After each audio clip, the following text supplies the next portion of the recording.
Good morning, friends. Welcome back to Bush Poppy Farm. Hope you are doing well. Today, we're going to do some work in the garden, but I wanted to share with you some video and images of the garden that we went to on my birthday. Generally for my birthday and for Mother's Day, I asked to go to local gardens, even if I've been there before. So on Friday, we went to the Ruth Bancroft Gardens in Walnut Creek. That's only about 20 minutes from us, so it's really close.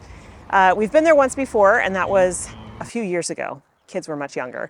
It was just as hot when we went on Friday as it was when we went in the previous time, because it's summertime. It was actually around 92.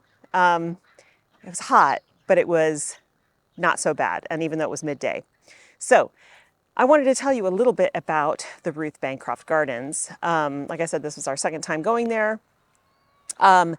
The gardens themselves were once part, well, the land that is now the gardens was once part of a 400-acre pear orchard owned by a Bancroft back in the 1850s, I think. And eventually, well, that orchard supplied a huge amount of the US with pears. A lot of the East Coast it supplied with pears too. So that was eventually closed, or not closed, but sold off to the city of Walnut Creek for housing and for other things. And so there was a smaller patch that was left, and I'll look it up to tell you how many acres.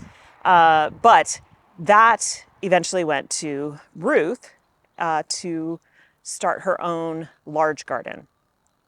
So, who was Ruth Bancroft? Ruth Peterson was born in 1908 and raised in Berkeley, and she loved plants from a really early age.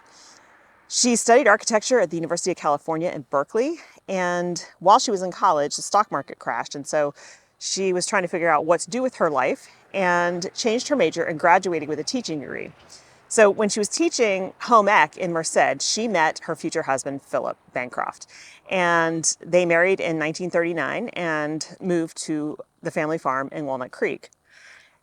Ruth began gardening right away. She loved everything to do with plants. She planted a large garden around her main house.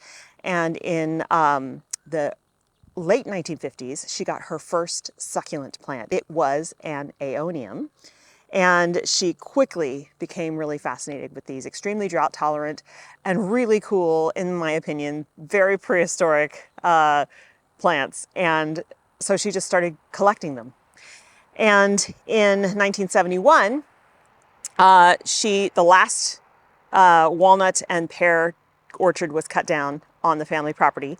And Philip offered Ruth that space for her garden. And so she took her large collection of succulents and just started planting. And she was at that point in her 60s, and she just went for it. So she enlisted a nursery owner, Lester Hawkins, to help with that, and they designed pathways and garden beds. Ruth chose all of the plants. And she said, if you plant a plant from a smaller pot, it will get established faster than a larger plant from a larger pot, and it will soon be bigger than the one from the larger pot. Interesting. She never said to use a plant from a pot larger than 1 gallon. And so many of the plants in the garden were started from 3 to 4 inch pots, which is amazing. So they do have a nursery there where you can buy plants. I did not buy anything. I was offered. The family said, what do you want? Do you want to buy anything for your birthday? And I restrained myself because I don't have a space. So I'm trying to be really good about not buying things unless I know where I'm putting them. You know, I don't want to, hoarding plants is like me hoarding yarn. I have boxes and boxes of yarn, a lot of it undyed and ready for a project that doesn't have a name yet, or hasn't even existed yet. So I don't want to hoard plants as well, because they do tend to suffer. They are living things. You can't just set them aside and forget them. So I have to keep tending them in their small pots, which means they need a lot more water and a lot more care than if they're in the ground somewhere. So I was good. I didn't buy anything, even though there was lots of beautiful stuff there. I just didn't feel like I had a place to put anything right now. So I restrained myself.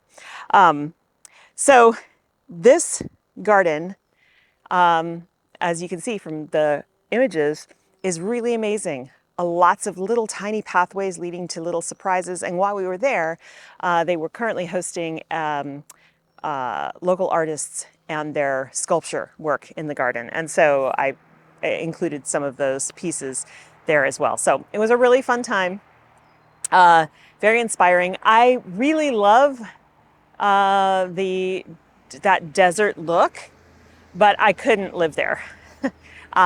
When we visited the Southwest a few years ago, I enjoyed everything that I saw in Arizona and Utah and Nevada. I enjoy the desert look, those cactuses, they're beautiful, but I need green. I was born on the East Coast. I was raised mostly on the East Coast. I need green. I have to be surrounded by more lush foliage. And where we live here is pretty arid. Not desert arid, but pretty arid. Like I said, we don't get any rain from about April until November. And so we have adapted to that. And there are plenty of plants we can grow here. We just need to make sure they're highly irrigated or that they are the native plants that are water-wise. So, okay, so that's what we did on my birthday, and I just thought I'd share that with you because it's a really beautiful place. So we're in the garden today to start working on the irrigation for the conversion of the in-bed garden to all raised beds. I do have Oyas. So this is an Oya right here. It is a giant clay pot that is buried in this bed. And you take off the lid and every day or two you fill it to the top with water. And it is made of terracotta, so it slowly leaches the water in the soil. And it does keep plants very well hydrated, but you have to fill these manually. Now that is not a problem. That is not a problem when I'm home to do that. But whenever we go on vacation, we're already asking the pet sitter to do a lot. They take care of our kitty inside. They have to come twice a day because she has medication she needs in the morning and in the evening. And then they take care of the chickens. So, and they do some random watering of containers and stuff in the backyard. So asking them to also spend half an hour out here filling Oyas and making sure the beds are very hydrated is a lot. So I'm going to go ahead and rig up these beds with just drip tubing. Not tape, but tubing. I used to use drip tape in this garden, which I use at the farm, but the rodents gnaw through it to get at the water, especially at the end of the season when there's no water available and they're very, very thirsty. So because our garden is on a slope, all the water accumulates down at the bottom end in the drip tape, and they just chew right through it to get at that water, which makes sense.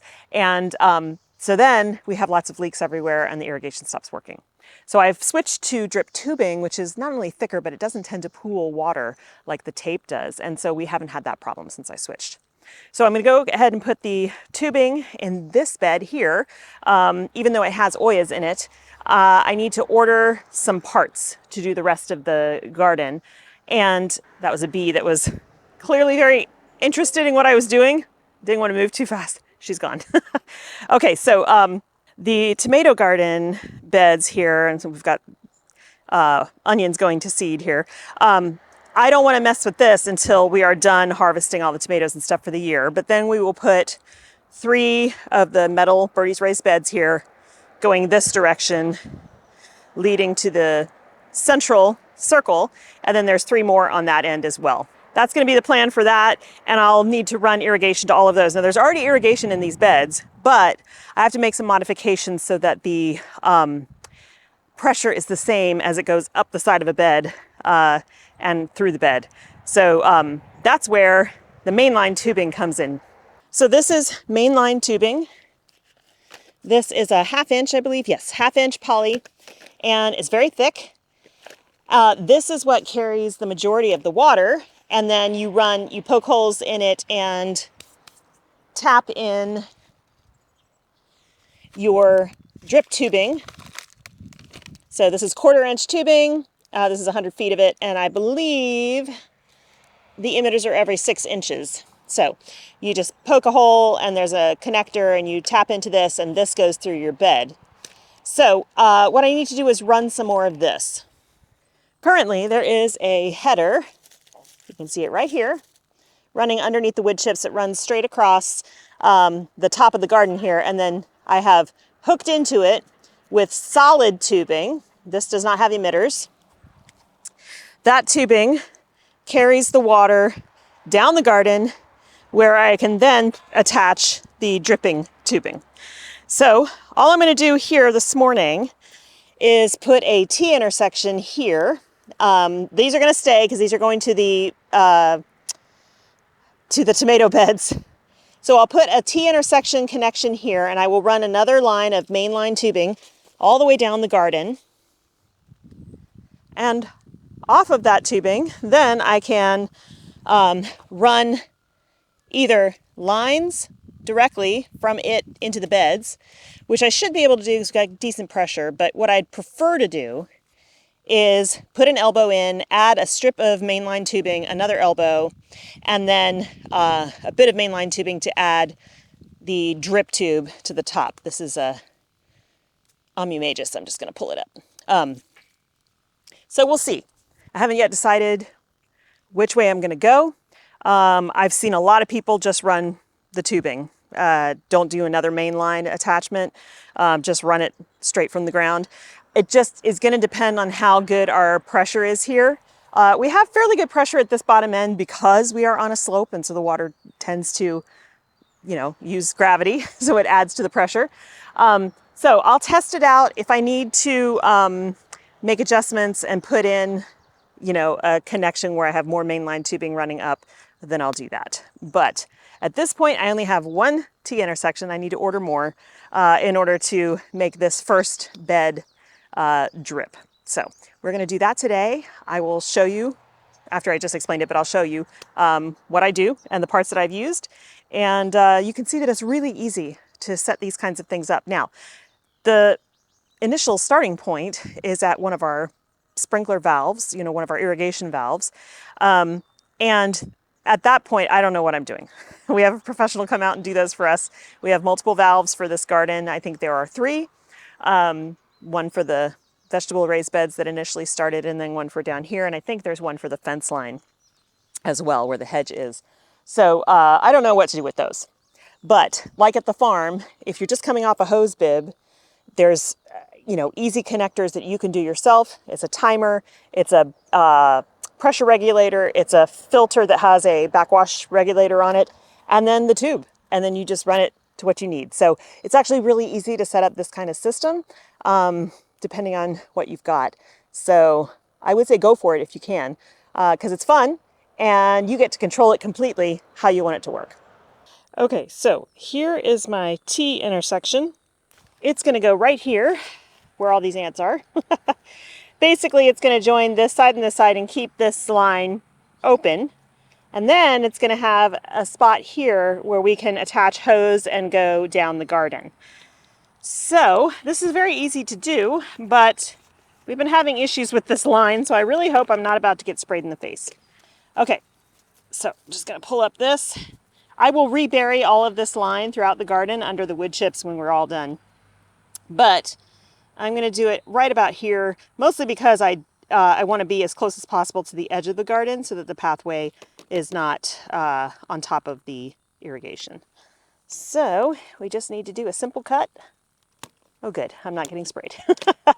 Okay, now it's a little bit easier when this tubing is hot from the sun because it's very stiff, but all you do is push one end in, wiggle it, wiggle it, wiggle it until it's really on there, and then you twist this to tighten it down. Now it is cinched on there and it's really hard to get off. And actually I'm going to cut a little bit of this because it's very tight over there. Okay, so that's not going anywhere. Now, in super high pressure situations, you might find that these come off, but that is the whole point of having a pressure regulator, to keep things under control. You should not be bursting these, and if you are, you need a pressure regulator on your system. All right, so now I'm just going to attach some mainline tubing, run it all the way down the garden, and then we'll put an end cap on the end at the bottom, and I'll show you what that looks like.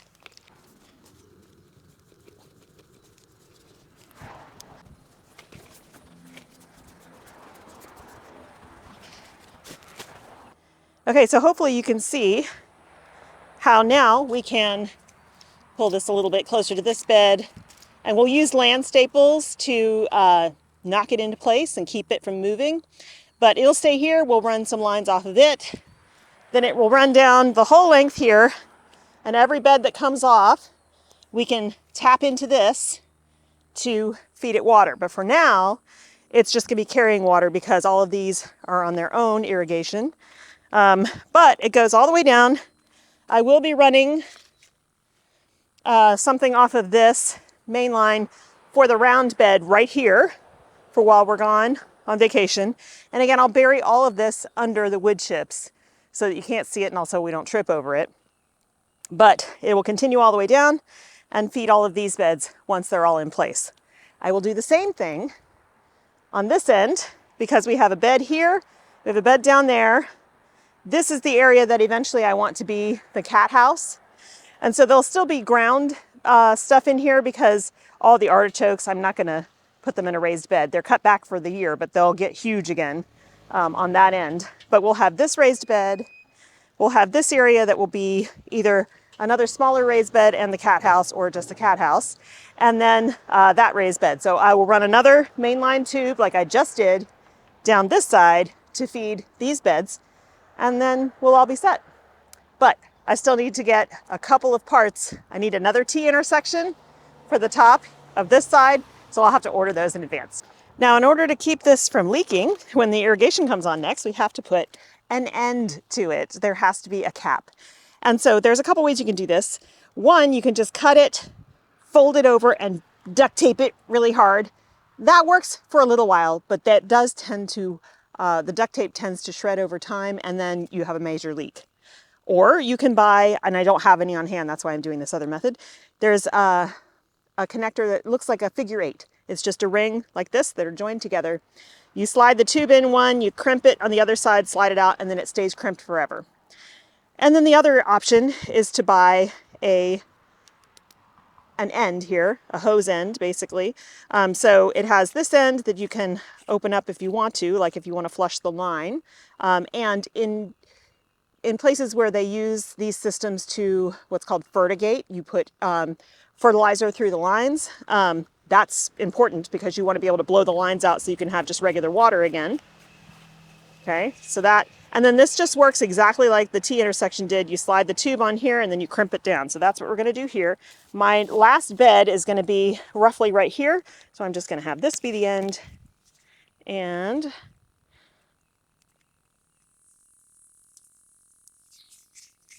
we'll just crimp it down like that. Now, I do not have any earth staples right now, at least the big kind.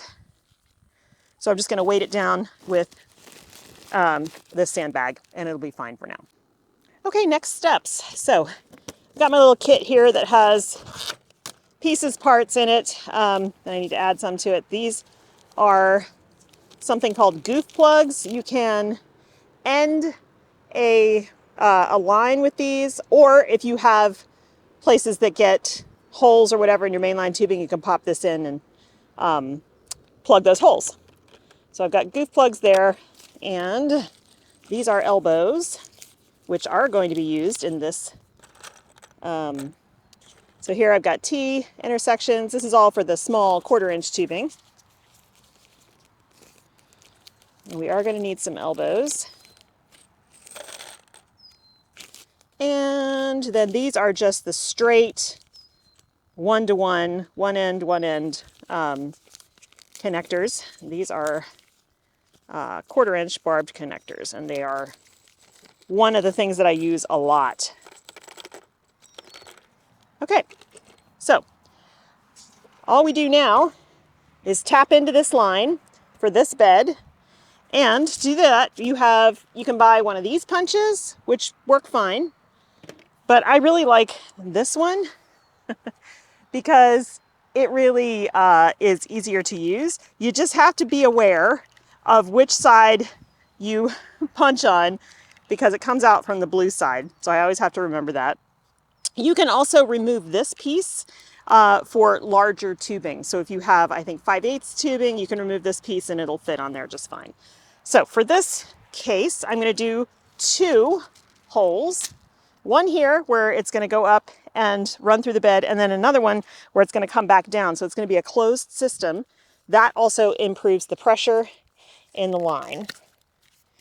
So I'm just going to put this on here, crimp it. Now I've got a hole. Now I use one of these straight connectors here, but I don't want to put it on the emitter tubing because then it would just be dripping water here. So instead I have solid tubing right here with no emitters.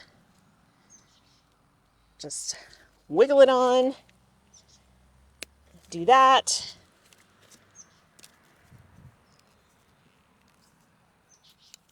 Then we will cut off the amount that we need.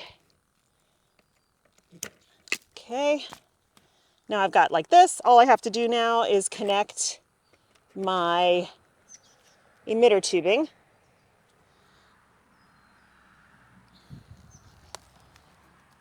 This is every 6 inches. Yeah, you can see, if I can flip it over, if you can see the little holes, that's emitters. Water comes bubbling out of there every 6 inches. All right, now I'm just going to run it through the bed, and then we'll reconnect it to the main line.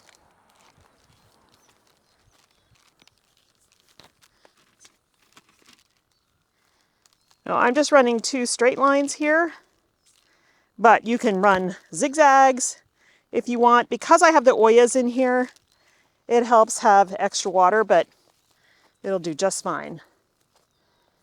All right. And then I'm going to cut right about here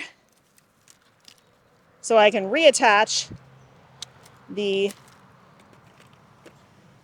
non-emitter line. Okay, and then I will cut enough of this to run to the bottom and reinsert with another straight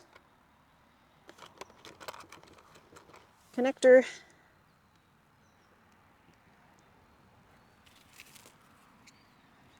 Right here. Now I want the blue side so that the hole is on this side and not on this side. There we go. Now, next step, I need to use these tiny little galvanized staples to staple down the drip tape in here. I mean the drip tubing. These things are not that great. I prefer the really big landscape staples, but I don't have any, and these will work to hold down the tubing. That's kind of all I need at this point. But you just slide it in the soil. So I'm gonna put my tube down onto the surface and just slide the stake in like that. So I'll just do that throughout the bed, and then we'll be done. I do try to staple the tubing next to root balls if I can, and on the high side since we are on a slope. So even though it's in drip, it will fill this bed and the water will move downward. This is mustard that reseeded itself. We love mustard in this garden. It is a great biofumigator. And you can see the stakes just, they pop up really easily. So that's why I like the big ones, which we will use throughout the rest of the garden for the actual mainline tubing. But for now, this is okay. Now this, I'm really upset about. I thought, it's not getting water. No. Rats ate the bottom of it. So now my Lakota squash, the first one I've ever grown, is not going to mature. I'm not happy about that. But I can't change it. It is what it is. That's what they do. They just nibble through the base of things. See, this is not going to stay down because it's stiff.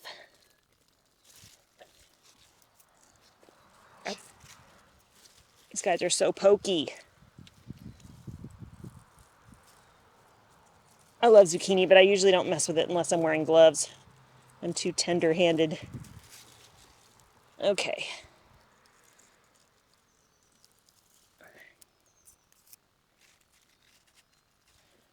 All right. I think that's as good as we're going to get. And Even though the rats will probably pull some of this up, I'm hoping. See, I can't even get this staple to stay down. Yeah, it'll be fine. It's just gonna drip in the air. So that's it. That's how I install drip irrigation to these raised beds. Could it be more pristine and professionally done by attaching the tubing to the sides of the beds perfectly? And oh yeah, of course. Am I gonna do that? No, because I don't care.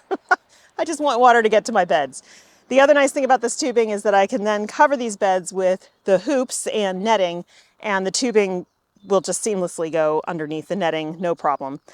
So next steps for me, I need to go buy a whole bunch of soil for the birdie's bed that we set up the other day that has hardware cloth in the bottom to keep them from digging up from the bottom, and a whole bunch of cardboard. I need to get the bed filled with soil.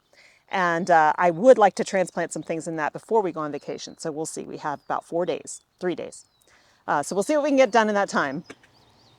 And I need to order some more parts like we talked about. But otherwise, we're doing okay. So that's going to be it for me today, you guys. Thank you so much for hanging out with me. I hope that that was informative and maybe helpful. I appreciate your time. I hope you have a wonderful time in your garden, and I will see you in the next one. Bye. Oh, P.S. I'm going to tack on here at the end some video of who we are calling Tony, the gigantic rat that lives in the greenhouse that is hopefully on his way out soon. This rat is almost the size of a small rabbit. It's huge.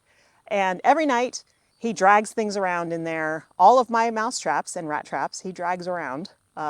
Basically, he's just laughing at me. So if you don't like rats, then I'll say goodbye to you right now. But if you don't mind watching an animal be silly, I don't think it's silly to him, but it's silly to me. You can stick around and watch this last little bit. Thanks again for hanging out. Hope to see you in the next one. Bye.